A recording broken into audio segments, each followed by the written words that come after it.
안녕하십니까 구독자 여러분. 오늘은 25년 3월 2일입니다. 전국 9대 도시 영업용 화물차 번호판 시세 좀 알아보겠습니다. 대표님 본인 소개 좀 해주세요. 예, 안녕하세요. 전국구 영업용 칼산상사 이원복입니다. 대표님, 화물차 번호판 시세는 이번 주에도 변동이 없죠? 예, 이번 주에도 전주와 동일하게 진행되고 있고요. 개인 소형 넘버가 조금 부족한 관계로 개인 소형은 소폭 상승할 것 같아요. 네. 예, 개인 소형부터 말씀드릴게요. 개인 소형은 1.5톤 이하를 개인 소형이라고 그러는데 전주와 동일하게 2,980만 원에 진행되고 있고요. 개인 소형 전기차 넘버는 2,700만 원, 개인 중형은 1.5톤 초과 16톤 이하 2,780만 원에 거래되고 있습니다. 개인 대형은 16톤 초과 차량 3,600만 원에 거래되고 있고요. 출애라는 5,800만 원, 5톤 덤프는 3,600만 원에 거래되고 있습니다. 네, 대표님 왜 개인 소형 번호판이 조금 부족하나요? 개인 소형 번호판 중심으로 요즘 찾는 분들이 꾸준히 늘는데 개인 소형 번호판이 좀 요즘 매입이 잘 안 돼요. 파는 분들이 좀 적다는 얘기죠. 이 현상이 왜 그러는 거니? 경기가 너무 안 좋다 보니까 기존에 가지고 계시는 분들이 그냥 현상 유지 쪽으로 가다 보니까 매물이 안 나오는 거죠. 네. 예. 다른 분야로 진출하려고 해도 거기도 경기가 안 좋으니까 그냥 가지고 있는 그런 형태네, 그죠? 그렇죠. 그리고 개인 소형 넘버를 팔아서 그 금액대가 약하잖아요. 그 금액대가 약하니까 그 금액으로 다른 사업을 하기가 좀 부담스러운 거죠. 네. 예. 요즘 개인 중형 그 동향은 어떻습니까? 개인 중형 번호판도 꾸준히 찾는데 이분들이 새 차를 뽑아가지고 찾는 게 아니고 기존에 집 넘버를 사용하시던 분들이 집 회사에서 그러니까 다시 재임대를 위해서 기존에 하시던 분들하고 계약을 해지하고 나가라고 하니까 그 번호를 가지고 나오셔서 개인 중형 넘버로 갈아타는 거죠. 네. 예. 그러면 개인 중형은 앞으로 또 어떤 뭐 변곡점 같은 게 좀 있을까요? 개인 중형 같은 경우는 지금 경기가 너무 안 좋고 시중에 경기가 너무 안 좋다 보니까 신차로 바꿀 수도 없는 거예요. 가격대가 너무 비싸니까. 그래서 큰 변곡점은 없고 기존에 법인 넘버 쓰시던 분들이 이제 변환이 되는 거죠. 개인 중형 넘버로 갈아타는데 이분들이 가지고 계신 차들이 좀 오래되다 보니까 오래된 넘버라 거기가 좀 어려워서 그게 좀 문제점이죠. 예. 다음 주 전망을 어떻게 보세요? 다음 주도 다른 큰 틀의 변함이 없는데 개인 소형이 소폭 상승될 것 같아요. 예. 소폭 상승이라고 하면 2, 30만 원을 얘기하나요? 그렇죠. 개인 택시하고 달라서 화물차 같은 경우는 20만 원, 30만 원 주기로 오르더라고요. 예. 만약에 한 20만 원 정도 오르면 이제 3천만 원이잖아요. 예, 그렇죠. 그러면 그 전에 그 시세로 회복하는 건가요? 거의 회복됐다고 보죠. 전에 최고가가 3,500까지 했으니까 많이 회복된 거죠. 네. 이번 주 거래건 중에 기억에 남는 건 있습니까? 이번 주 거래건 중에는 기억 남은 건이 몇 건 있는데요. 나이가 좀 드신 분인데 나보 차량을 운행하시던 분이에요. 그런데 사고가 나셨는데 나보 차량이나 다마스 같은 경우는 차체가 약해가지고 사고가 나게 되면 중상으로 따른다고. 이분도 일 잘하시다가 사고가 나가지고 차는 폐차시키고 면허권만 저희가 다시 매입을 하는 상태고요. 그리고 경기도 용인에 사시는 어르신인데 이분은 나이가 72세예요. 72세인데 부천에서 개인 택시를 한 30년 동안 하시다가 용인으로 이사를 가셨는데 용인에서 이사 가셔서 마땅히 할 일이 없어가지고 화물차로 이제 갈아타는 거죠. 일 안 하고 놀 수는 없으니까 화물차를 저희하고 상담으로 오셨는데 아들 집이 부천에 전에 살던 집이 있어서 아들 집에서 하루를 숙박을 하시고 저희 사무실 아침같이 일찍 방문해가지고 상담만 받으러 왔는데 너무 좋은 차가 들어가지고 그분을 바로 계약을 하고 가셨어. 계약하고 가셔서 저희가 이틀 동안 이제 선탑을 해드리기로 했거든요. 4일날, 5일날 선탑을 해드릴 예정이에요. 그분도 있으시고 또 한 분은 직장 생활을 오래 하시다가 나오셨는데 이분 같은 경우는 고민을 엄청 많이 하신 거예요. 이제 2월 말부로 직장을 관뒀는데 바로 연결해서 화물차를 사서 하시는데 이분도 첫째 조건이 이르는 방법을 모르니까 선탑을 해 주십사 해서 저희가 이분도 6일날 7일날 선탑 날짜를 잡아서 선탑을 하기로 했고 마침 차도 좋은 게 들어가서 이분도 계약을 했어요. 해가지고 요즘은 의외로 선탑하시는 분들이 좀 많이 늘었더라고요. 네.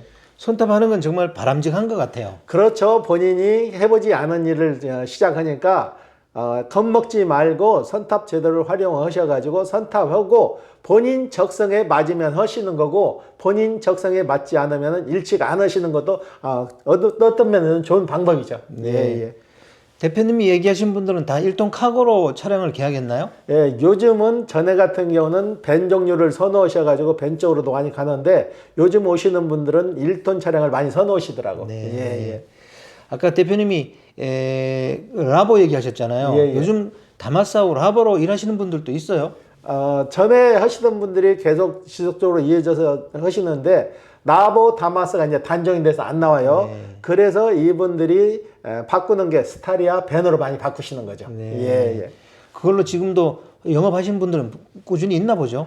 기존에 하시던 분들은 라보나 다마스로 지금 많이 하시는 분들이 많아요. 많은데 이제 차가 노후화돼서 키로수 많고 고장 나게 되면은 바꿀 만한 대한 차량이 없는데 이분들이 중국 전기차로는 제가 절대 가지 말라고 그래요. 전기차로 가면은 이건 AS도 안 되고 추후에 그 차량을 팔라고 했을 때는 그 차량 가격은 제로예요. 그렇기 때문에 될 수 있으면은 오랫동안 하시던 분들이니까 펜 종류로 가셔도 이분들은 합짐을 원활하게 할 수 있으니까 스타리아 쪽으로 많이 선택을 하시는데 스타리아도 LPG로 가게 되면은 연비가 많이 안 나와요. 그래서 돈을 좀 더 드리더라도 하이브리드를 저희가 권해요.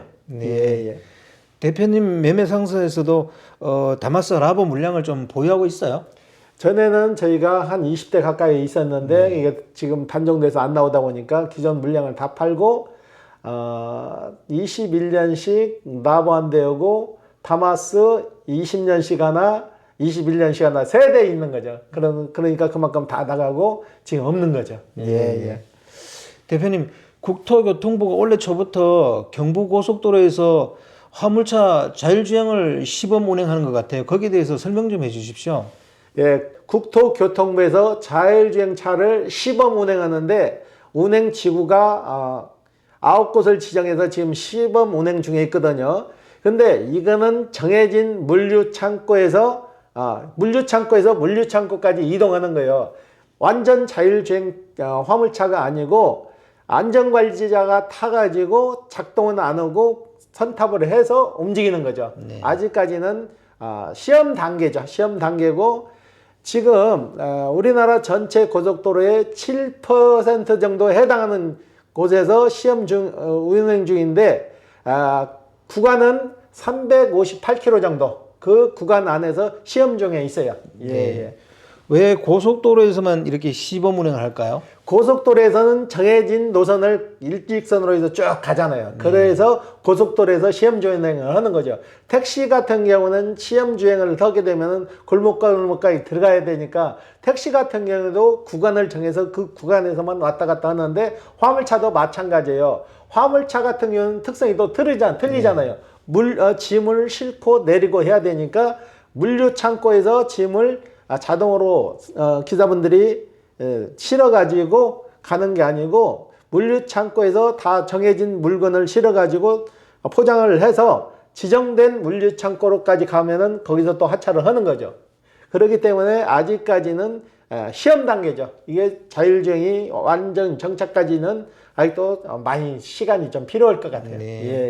그러니까 복잡한 골목길은 아직 들어갈 단계는 아니라는 거죠. 그렇죠. 그래서 고속도로를 이용해서 물류창고에서 물류창고로 이동을 하는 거죠.